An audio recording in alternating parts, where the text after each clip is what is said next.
The night was quiet at the SETI Institute in California. Dr. Sarah Chen yawned as she looked at her computer screen. It was 2 a.m., and she was about to finish her shift. Suddenly, a loud beep from her equipment made her jump. "What the?" she muttered, her eyes widening as she saw the readings. The signal was like nothing she had ever seen before. It was strong, regular, and clearly not natural. With shaking hands, Sarah picked up her phone and called her boss, Dr. James Miller. "James, you need to see this. Now." Within an hour, the lab was buzzing with activity. Scientists from different departments crowded around Sarah's computer, their faces a mix of excitement and fear. "It's definitely artificial," Dr. Miller said, his voice filled with awe. "And it's coming from the Andromeda Galaxy." As word spread, observatories around the world turned their telescopes towards the source of the signal. The global scientific community worked day and night to decode the message hidden in the strange pulses. 3 days later, in a secret meeting at the United Nations, world leaders gathered to hear the truth. Dr. Chen stood before them, her face pale. "Ladies and gentlemen," she began, her voice trembling slightly. "The signal we received is a message from what calls itself the Galactic Empire." A murmur ran through the room.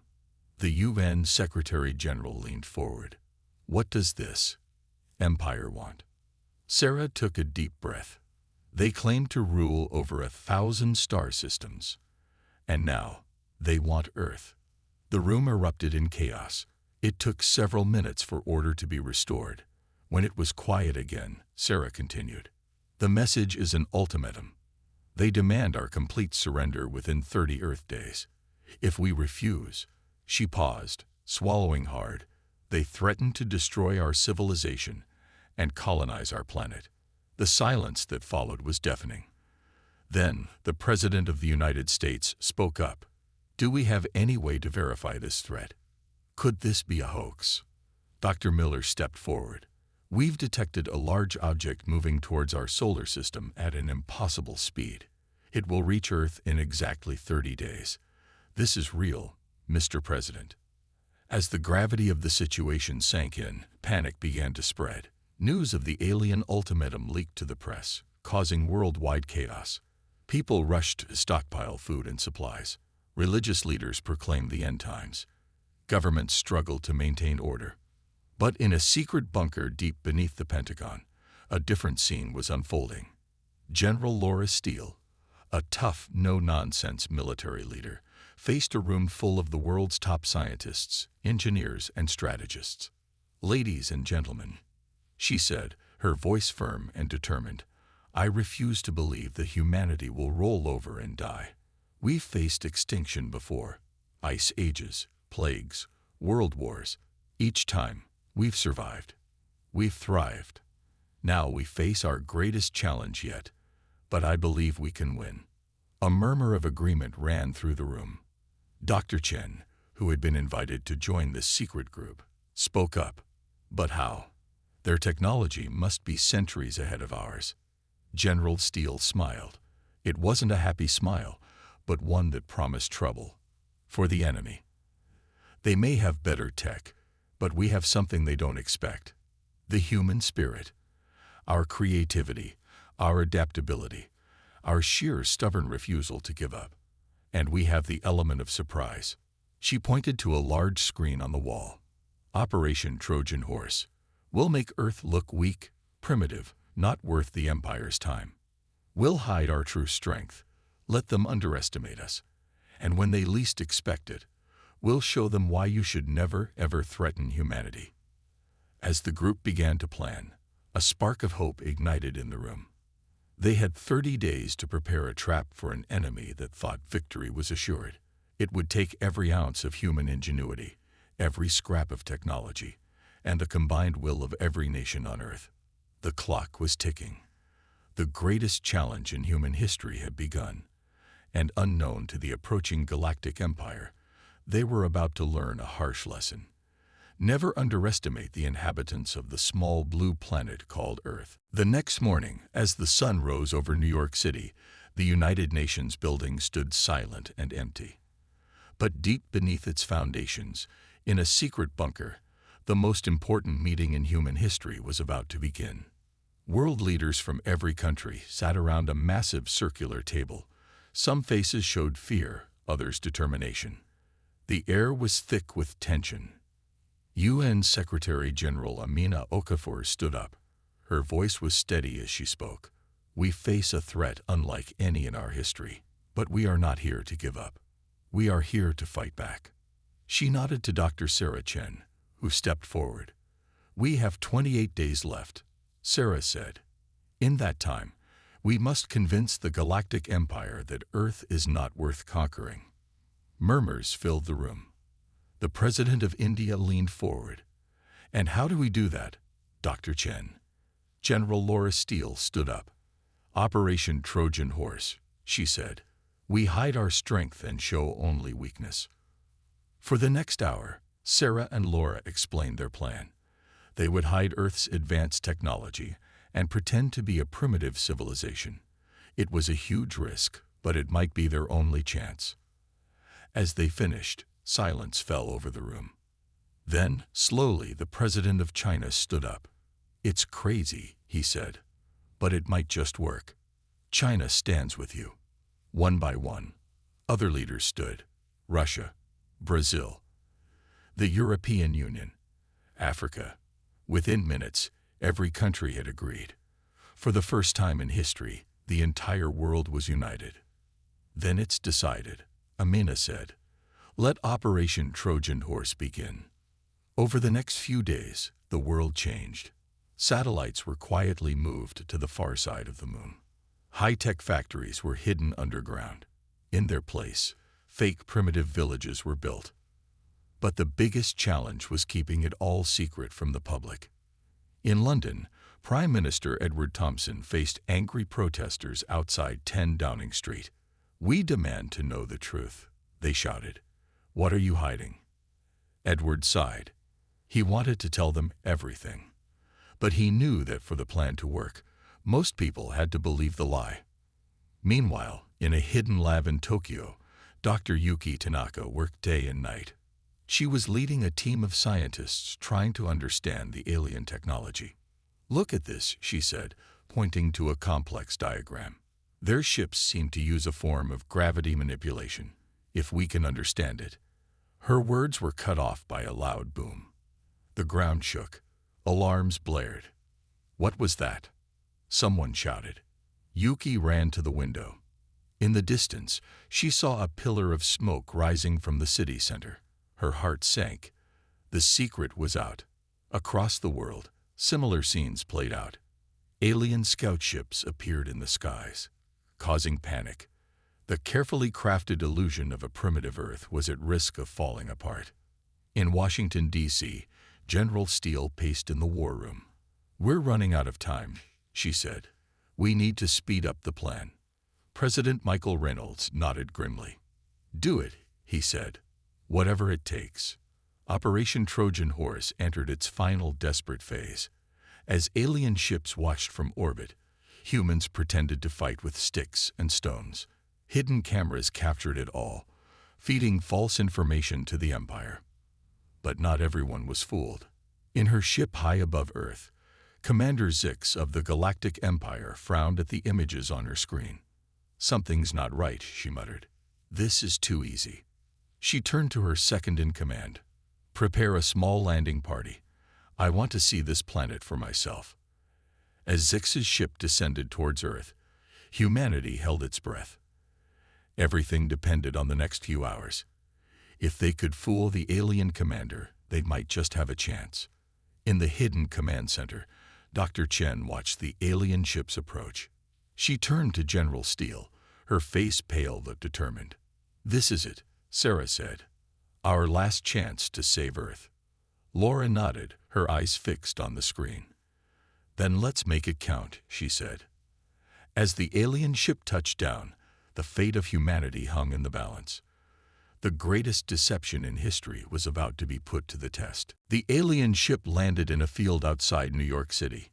Commander Zix stepped out, her 4 eyes scanning the area. She saw primitive buildings, dirty humans in ragged clothes, and simple tools scattered around. It all looked so easy. But something didn't feel right. "Spread out," she ordered her troops. "Search everything." As the aliens moved through the fake village, hidden cameras watched their every move. Deep underground, in a secret bunker, Dr. Sarah Chen and General Laura Steele held their breath. "They're buying it," Laura whispered. "So far, so good." Sarah nodded, but her eyes were worried. "Let's hope it stays that way." Above ground, the aliens continued their search. They poked at the fake mud huts, examined the primitive tools, and even tasted the contaminated water left out for them. One alien soldier approached a group of humans. The people cowered in fear, just as they had been trained to do. The soldier raised his weapon, ready to shoot. Watching from the bunker, Sarah gasped, "No." But before the alien could fire, Commander Zix stopped him. "We're not here to kill," she said. "Not yet." In the bunker, everyone sighed with relief. But their troubles were far from over. As night fell, the aliens set up camp. They thought they were alone, but hidden microphones picked up every word they said. "This planet is pathetic," one soldier laughed. "We'll conquer it in a day." Commander Zix wasn't so sure. "Something's not right," she muttered. "Where's their technology? Even primitive races have some machines." In response to Zix's doubts, the humans had to step up their game. The next morning, they launched Phase 2 of their plan. A group of tribal leaders approached the alien camp. They carried a white flag made from a dirty sheet. Dr. Chen, disguised as an old woman, led the group. "Great sky gods," she called out in broken English. "We bring gifts." The aliens were amused. They accepted the gifts: fruits, handmade trinkets, and a crude map drawn on animal skin. But Commander Zix wasn't satisfied. She demanded to see their leaders, their cities. This was the moment the humans had prepared for. They led the aliens to New York City, or rather, what was left of it. The once great city now looked like a post-apocalyptic wasteland. Broken buildings, abandoned cars, and garbage everywhere. It had taken days of hard work to make the city look this bad. As they walked through the empty streets, Sarah told a carefully crafted story. "Great disaster," she said, pointing to the ruins. "Many moons ago, most people die. Only few survive." The alien soldiers seemed to believe it, but Zix still looked suspicious. Suddenly, a group of humans attacked the aliens with clubs and rocks. It was all part of the plan, of course. The aliens easily defeated the attackers, further convincing them of Earth's weakness. But the attack had an unexpected effect on Zix. As she watched the humans being rounded up, something changed in her eyes. Was it pity? Back in the bunker, General Steele noticed it too. "Look at Zix," she said. "She's not buying it completely." Sarah nodded. "We need to do something big," she said. "Something to remove all doubt." They had prepared for this. Hidden loudspeakers began to emit a strange humming noise. The ground shook slightly. In the sky, holographic images appeared, showing a massive planet-destroying weapon. The fake weapon was aimed at Earth. A booming voice echoed across the city. "Primitive world detected. Commencing planetary destruction in 10, 9, 8. The humans panicked, running in all directions. The aliens watched in shock. Commander Zix shouted into her communicator. "Main ship. Do you see this? What's happening?" But the main ship saw nothing. The hologram was designed to fool only those on the ground. As the countdown reached 0, the holographic weapon fired. The ground shook violently. Buildings collapsed. And then, nothing. The aliens stood in stunned silence. Then Commander Zix made a decision. "We're leaving," she ordered. "This planet is under protection of someone far more powerful than us. It's not worth the risk." As the alien ship took off, cheers erupted from hidden bunkers all over the world. They had done it. Earth was safe. But as Sarah and Laura hugged each other in relief, a new message appeared on their screen. It was from the alien mainship, and it made their blood run cold. Deception detected. Full invasion force incoming. The real battle was about to begin. The sky turned dark as the massive Galactic Empire mothership entered Earth's atmosphere. It was bigger than any city on the planet, casting a shadow that stretched for miles. Smaller ships, thousands of them, poured out of its sides like angry bees from a disturbed hive. In the underground command center, alarms blared. General Laura Steele's face was grim as she addressed the world leaders on the video screens before her. "It's time," she said. "Operation Trojan Horse has failed. We move to Plan B." Around the world, hidden bunkers began to open.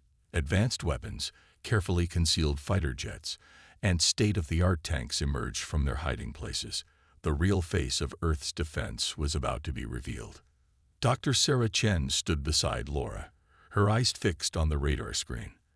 "They're spreading out," she reported. "Landing parties touching down on every continent." In New York, the first alien troops landed in Central Park. They marched out, weapons ready, expecting to find a primitive and terrified population. Instead, they found the park empty. Commander Zix, still smarting from her earlier deception, led the group. "Spread out," she ordered. "Find the humans." As they moved through the quiet streets, windows and doors remained shut. The city seemed abandoned, but hidden cameras tracked their every move, feeding information back to the command center. Suddenly, a small group of humans appeared at the end of the street. They were dressed in rags, carrying crude weapons, just like before. The aliens relaxed slightly. Maybe their earlier suspicions were wrong. Zix approached the group. "You," she said, pointing at an old man. "Take me to your leaders." The old man nodded fearfully and began to lead them through the city. As they walked, more primitive humans joined them, always keeping a respectful distance from the aliens. In the command center, Laura watched the procession on the screens. "Get ready," she said into her comm. "Almost there." The old man led the aliens to a large, dilapidated building. "Leaders inside," he said in broken English. Zix nodded to her troops. They raised their weapons and entered the building. The doors slammed shut behind them. Inside, they found themselves in a large, empty room. Suddenly, bright lights flashed on, blinding them momentarily. When their vision cleared, they gasped in shock. The room had transformed. Gone were the broken walls and dirty floors. Instead, they stood in a high-tech command center, surrounded by advanced computers and weapons. The primitive humans had disappeared, replaced by soldiers in sleek, advanced armor. Before Zix could react, a hologram flickered to life in the center of the room. It showed General Steele, her expression hard. "Welcome to Earth," she said. "I believe we've had a misunderstanding." Zix raised her weapon, but found it wouldn't work. None of the alien weapons would. "Don't bother," Laura continued. "We've neutralized your technology. Now, let's talk." Outside, similar scenes played out around the world. The Galactic Empire forces found themselves outmaneuvered at every turn. Their easy conquest had turned into a carefully laid trap. In orbit, the Empire's mothership suddenly found itself surrounded by Earth's hidden space fleet. Ships that had been concealed on the far side of the moon now revealed themselves, their weapons locked on the massive alien vessel. Back in New York, Zix stared at the hologram of Laura, a mix of anger and grudging respect in her eyes. "How?" she demanded. "How did you deceive us?" Laura allowed herself a small smile. "We've had a lot of practice pretending to be things we're not. Our history is full of deceptions and surprises. You made the mistake of underestimating us." She leaned forward, her voice turning serious. "Now here's what's going to happen. You're going to call off your invasion. You're going to leave our solar system. And you're going to spread the word. Earth is off limits." Zix laughed bitterly. "And why would we do that? We still outnumber you." "True," Laura nodded. But we have something you don't. She pressed a button, and screens around the room lit up. They showed images from around the world. Humans of all races and nationalities working together, operating advanced machinery, piloting spacecraft. We have unity. We have creativity. And most importantly, we have the will to fight for our home. As Zix watched the screens, she began to realize the true strength of humanity. It wasn't their technology or their weapons. It was their spirit, their determination, their ability to come together in the face of a common threat. For the first time since the invasion began, Zix felt something she never expected to feel on this mission: doubt. The battle for Earth was far from over. But humanity had just won its first major victory. The Galactic Empire was about to learn a harsh lesson. Never underestimate the power of the human spirit. Commander Zix stood in the middle of the high-tech command center, surrounded by Earth's advanced technology. She looked at General Laura Steele's hologram with a mix of anger and respect. "You've made a grave mistake," Zix said. "The Empire will not take this lightly." Laura's hologram smiled. "We're counting on it." Suddenly, alarms blared throughout the building. Dr. Sarah Chen's voice came over the speakers. "They're launching a full-scale attack." Outside, the sky filled with alien ships. They descended on cities worldwide, ready for an easy victory. But Earth was prepared. In New York, giant metal panels slid away, revealing hidden missile launchers. In Tokyo, skyscrapers transformed into massive robot defenders. In Cairo, the pyramids opened up, releasing squadrons of advanced fighter jets. The aliens were shocked. This was not the primitive world they expected. In orbit, Earth's hidden space fleet engaged the Empire's mothership. Admiral John Jong, commanding Earth's flagship, grinned as he gave the order. "All ships, attack pattern Delta. Let's show them what we can do." The space battle was fierce. Earth's ships were smaller but faster and more agile. They darted around the huge alien vessel, striking from all angles. Back on the ground, the fight was just as intense. In London, Big Ben's clock face slid open, revealing a powerful energy cannon. It fired, taking out dozens of alien ships. In Rio de Janeiro, Christ the Redeemer's arms moved, shooting out electromagnetic pulses that disabled alien weapons. All around the world, humanity's hidden defenses sprang to life. The aliens found themselves outgunned and outmaneuvered at every turn. In the New York Command Center, Zix watched the battles unfold on multiple screens. Her face showed disbelief. "How?" she asked. "How did you hide all this?" Laura's hologram answered, "We've had years to prepare. Ever since we detected your empire's expansion, we've been getting ready." Sarah added, "We used your own technology against you. Those primitive settlements you saw, holograms, the dirty water, nanobots designed to feed you false information." Zix shook her head. "But why the deception? Why not just fight us openly?" "Because," Laura said, "we wanted to give you a chance to leave peacefully. We hoped that if you thought we were primitive, you'd decide we weren't worth the trouble." On the screens, the tide of battle was turning. Earth's forces were pushing back the alien invaders on all fronts. In orbit, Admiral Zhang's voice crackled over the comm. "Their shields are down. Main cannon ready to fire." Laura looked at Zix. "It's not too late to end this. Call off your forces. Leave our solar system. Spread the word that Earth is not to be trifled with." Zix was silent for a long moment. Then she nodded slowly. "You've won this battle," she said. "But the Empire will think twice before attacking us again," Laura finished.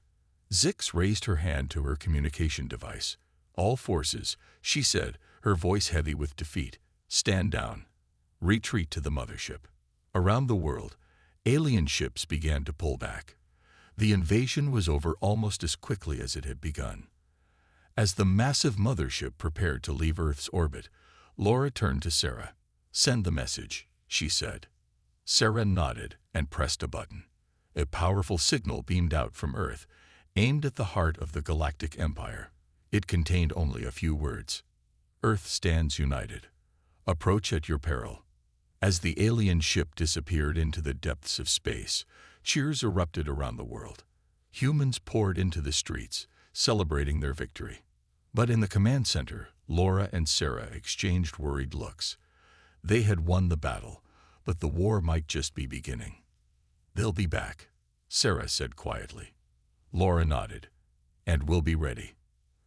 As the sun set on this historic day, Earth had sent a clear message to the galaxy. Humanity was not to be underestimated. They had faced their greatest challenge and emerged victorious. The Galactic Empire had learned a valuable lesson. Sometimes, the most dangerous enemy is the one you don't see coming. 2 weeks had passed since the Galactic Empire's failed invasion of Earth. The planet was buzzing with activity, preparing for what everyone knew was coming: the Empire's return. In a secret facility deep under the Pacific Ocean, Dr. Sarah Chen stood before a group of the world's top scientists. "We've learned a lot from the alien technology we captured," she said, pointing to a strange-looking device on the table. "This is their faster-than-light communication system. We've figured out how to use it." General Laura Steele, standing next to Sarah, spoke up. "Which means we can now listen to their transmissions. And what we're hearing isn't good." On a large screen, a map of the galaxy appeared. Red dots started to flash, showing the movement of the Empire's forces. They were gathering for a massive assault on Earth. "We can't just sit and wait for them to attack again," Laura said. "It's time we take the fight to them." In orbit, Earth's new space fleet was getting ready. Admiral John Jong walked through the corridors of the flagship, named Humanity's Hope. The ship was a marvel of human engineering, combined with reverse-engineered alien tech. John entered the bridge and took his seat. "All ships report ready, Admiral," his second-in-command said. John nodded. "Then let's make history. Initiate jump sequence." In a flash of light, Earth's fleet disappeared, heading towards the heart of the Galactic Empire. Back on Earth, in cities around the world, humans watched the sky. They knew their fate was now in the hands of the brave men and women of the space fleet. In New York, a small girl looked up at her mother. "Will they come back?" she asked. The mother smiled, trying to hide her worry. "Of course they will. Humans always find a way." In deep space, Earth's fleet exited hyperspace near a large Empire outpost. The alien ships, caught by surprise, scrambled to respond. "All ships, attack pattern Omega," Admiral Jong ordered. "Let's show them what humans can do." The battle was intense. Empire ships were larger and more powerful, but Earth vessels were faster and more agile. Human pilots, with their video game skills and out-of-the-box thinking, performed maneuvers the aliens had never seen before. On one Empire ship, an alien commander watched in disbelief. "How are they doing this?" he shouted. "They were primitives just weeks ago." His second-in-command shook his head. "They learn fast, sir. Too fast." Back on Humanity's Hope, Admiral Jong received an urgent message from Earth. Dr. Chen's face appeared on the screen. "John, we've cracked their main computer systems," she said excitedly. "We're sending you the access codes now." John grinned. "Excellent work, Sarah. Time to end this." Using the stolen codes, Earth's ships began to take control of Empire vessels. One by one, alien ships powered down or turned against their own fleet. In the Empire's central command, chaos reigned. Alarms blared as system after system fell to the human hackers. The supreme commander of the Empire watched in horror as his mighty armada was defeated by a species they had dismissed as primitive just weeks ago. As the last Empire ship in the sector surrendered, cheers erupted across Earth's fleet. But Admiral Jong remained focused. "This is just the beginning," he said. "Send word to Earth. Operation Cosmic Freedom is a go." Over the next few days, Earth's fleet jumped from system to system, freeing planets that had been under the Empire's control. Many alien races, inspired by Earth's bravery, joined the fight. On a distant planet called Zor 7, a group of tentacled aliens watched as human ships chased away their Empire oppressors. One of them turned to the others and said, "The legends were true. The sleeping giants have awakened." Back on Earth, in the underground command center, General Steele and Dr. Chen watched the reports coming in. Planet after planet was being liberated. "We did it," Sarah said, tears in her eyes.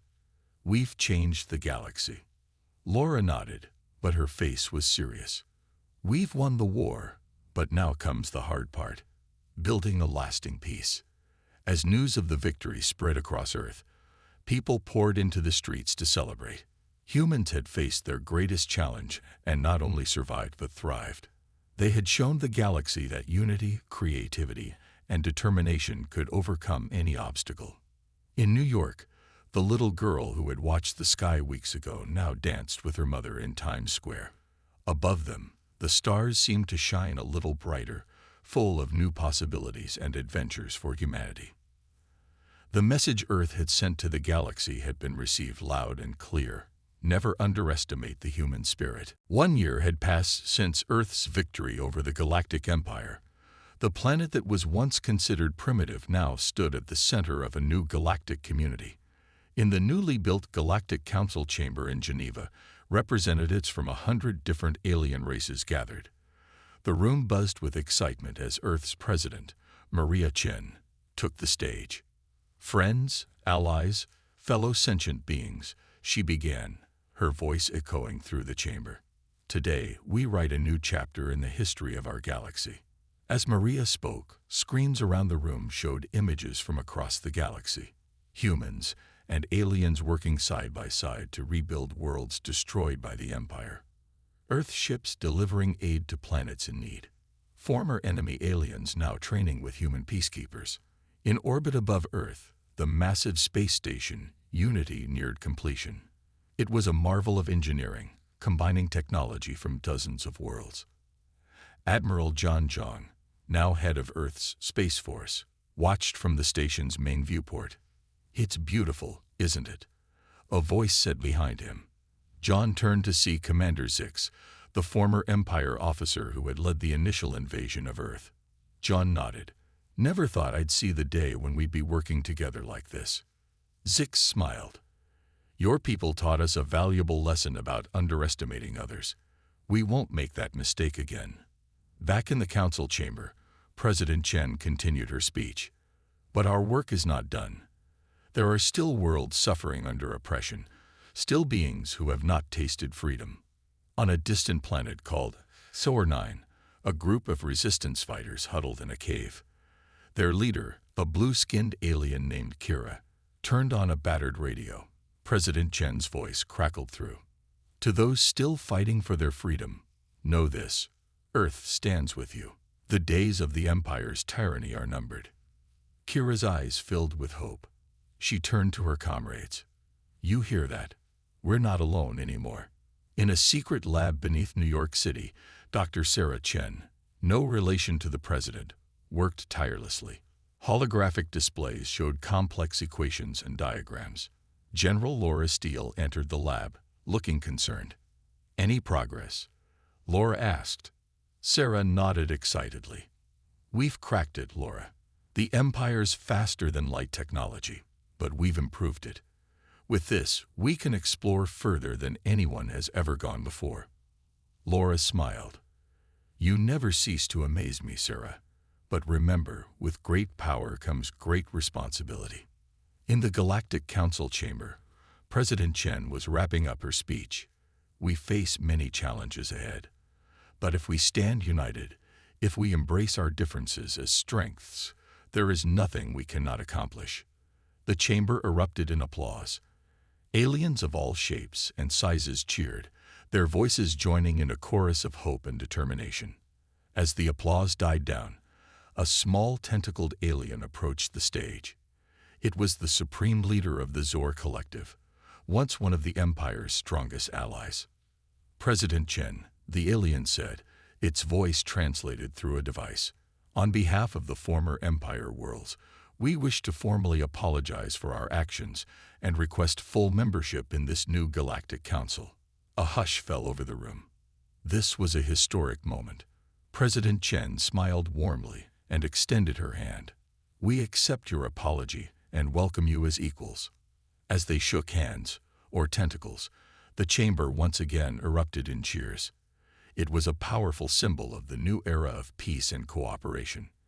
Later that evening, on a balcony overlooking the lights of Geneva, President Chen stood with General Steele and Dr. Sarah Chen. They watched as ships from 100 worlds danced in the night sky, a celebration of unity. We've come so far, Sarah said, her voice filled with wonder. Laura nodded. But the journey's just beginning. There's a whole universe out there waiting for us. President Chen smiled.